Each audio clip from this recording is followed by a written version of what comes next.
রাধে রাধে বন্ধুরা, অমৃত কথা বাংলা চ্যানেলে ঝুলন যাত্রা 2025 সালের নতুন পর্বে আপনাদের সকলকে স্বাগত জানাচ্ছি। সবার প্রথমে জেনে নেব আজকের পর্বে কি রয়েছে।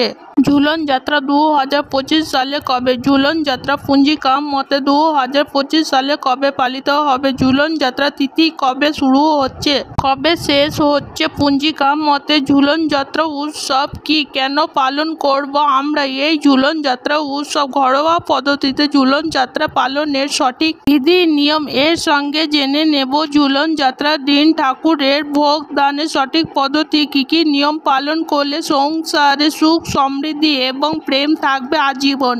তাহলে চলুন আজকের পর্বে এই বিষয়টি ঝুলন যাত্রা স্পেশাল পর্বে শুরু করা যাক। তবে যারা নতুন আমার চ্যানেলে তারা অবশ্যই অমৃত কথা বাংলা চ্যানেলটিকে সাবস্ক্রাইব করুন, লাইক কমেন্ট শেয়ার করতে ভুলবেন না, ধার্মিক হয়ে নোটিফিকেশন ঘন্টাটি বাজিয়ে দেবেন, যার জন্য যখন আমার চ্যানেলে নতুন ভিডিও আসবে আপনার কাছে তার নোটিফিকেশন আসবে সবার আগে। আর অবশ্যই কমেন্ট বক্সে হরে কৃষ্ণা লিখবেন। আজকের পর্ব শুরু করা যাক। শ্রাবণ মাসের একাদশী থেকে পূর্ণিমা তিথি পর্যন্ত এই বিশেষ তিথিকে বলা হয় ঝুলন যাত্রা উৎসব। এই ঝুলন যাত্রা উৎসব চলে 5 দিন ধরে। গৌড়ীয় এবং বৈষ্ণবদের প্রধান উৎসব হলো ঝুলন যাত্রা। হিন্দু শাস্ত্র অনুযায়ী সনাতনীদের মতে এই ঝুলন যাত্রা সূচনা হয়েছিল দ্বাপর যুগ থেকে এবং দ্বাপর যুগ থেকে বর্তমান কলি যুগ পর্যন্ত এই উৎসব অখণ্ডিত রূপে পালিত হয়ে আসছে।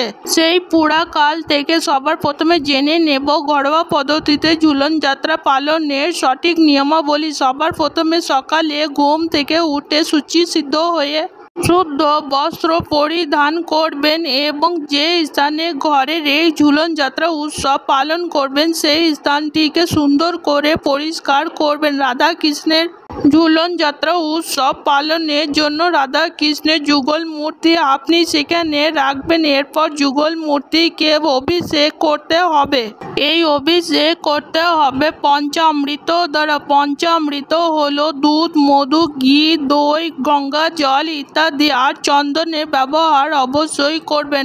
এবার রাধা কৃষ্ণের সুসজ্জিত করতে হবে রাজবেশ সুসজ্জিত করার পর যে স্থানে ঝুলন যাত্রা পালন হচ্ছে সেই জায়গাটি ফুল দিয়ে খুব সুন্দরভাবে সুসজ্জিত করতে হবে। ঝুলন যাত্রা উৎসব হলো 5 দিনের উৎসব। এই 5 দিনে প্রত্যেক দিনই রাধা ও কৃষ্ণের সামনে যে ফুল দিয়ে আপনি সুসজ্জিত করবেন সেই ফুলকে পরিবর্তন করতে হবে এবং রাধা কৃষ্ণের বেশকেও পরিবর্তন করতে হবে। এই 5 দিন ঝুলন যাত্রা উৎসব পালন করার জন্য যে বিশেষ দোলনা ব্যবহার করতে হয় সেই দোলনাটি অবশ্যই তৈরি করতে হবে কাঁসা অথবা পিতল দিয়ে। রাধা কৃষ্ণের ঝুলন উৎসবে যে দোলনার কথা বলা হয়েছে সেই দোলনা কোন দিক থেকে কোন দিকে আপনি দোলাবেন? শাস্ত্র মতে বলা হয়েছে পূর্ব দিক থেকে পশ্চিম দিকে যেন দোলনাটি দোলানো হয়। এই রাধা কৃষ্ণের ঝুলন যাত্রা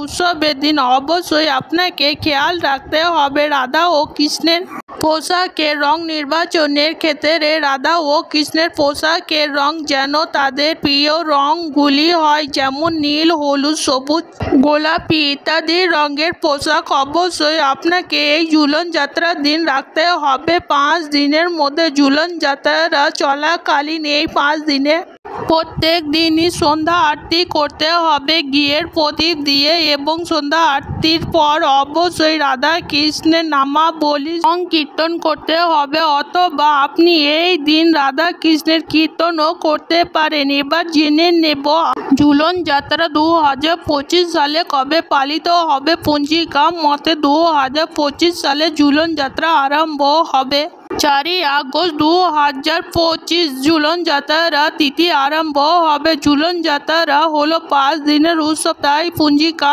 মতে এই তিথি কবে শুরু হচ্ছে এবং কবে শেষ হচ্ছে চলুন জেনে নেওয়া যাক। 4 আগস্ট 2025 ঝুলন যাত্রা তিথি শুরু হবে সকাল 10:09 থেকে এবং ঝুলন যাত্রা তিথি সমাপ্ত হবে 8 আগস্ট শুক্রবার সকাল 9:33 মধ্যে। এরপর আমরা জেনে নেব ঝুলন যাত্রা পূর্ণিমা তিথি কবে শুরু হচ্ছে? 9 আগস্ট দুপুর 1:23 মধ্যে ব্রত উপবাস সম্পূর্ণ করতে হবে।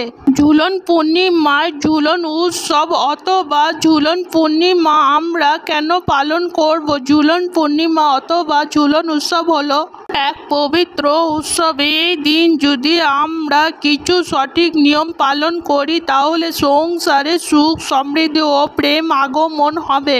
সারা বছর জীবন অর্থাৎ কলহ ক্লেশ এই সমস্ত কিছু থেকে দূরে হবে আপনার সংসার এবং সংসারের প্রেম সুখ স্বচ্ছন্দ এই সমস্ত কিছু বিরাজ করবে আজীবন। কি সেই নিয়ম চলুন জেনে নেওয়া যাক। সবার প্রথমে ঝুলন যাত্রা এই 5 দিন একদিনও নিজের বাড়িতে আমিষ দ্রব্য প্রবেশ নিষিদ্ধ করুন এবং আমিষ দ্রব্য খাবেন না, রান্না করবেন না।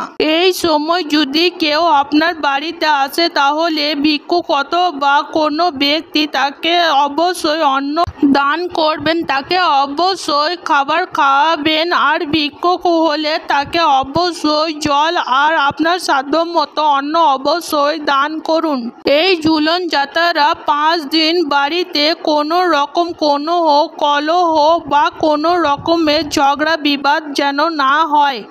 মনে ভক্তি ভরে যদি পালন করেন তাহলে এই ঝুলন যাত্রা উৎসব অবশ্যই আপনাদের জীবনে সমস্ত রকমের দুর্ভাগ্য ও সমস্ত রকমের ক্লেশ নাশ হবে। স্বয়ং শ্রী রাধা এবং কৃষ্ণের কৃপায় আপনার সম্পর্ক থাকবে সুমধুর, অটুট বন্ধনে আবদ্ধ হবেন। এই ধরাধামে সমস্ত রকমের বাধা বিঘ্ন দূর হয়ে সুখ ও সমৃদ্ধি বৃদ্ধি পাবে আপনার জীবনে।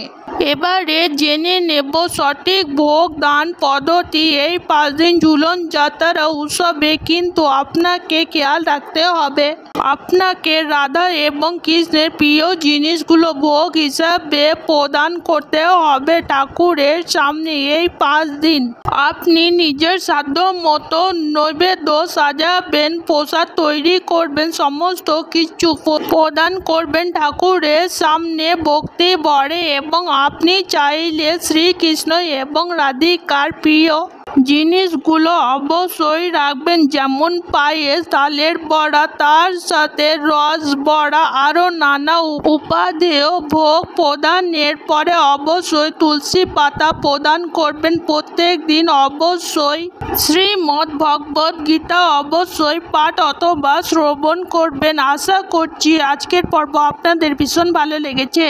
আজকের পর্ব এখানেই সমাপ্ত হলো। অমৃত কথা বাংলা চ্যানেলের সঙ্গে থাকার জন্য আপনাদের অনেক অনেক ধন্যবাদ। রাধে রাধে।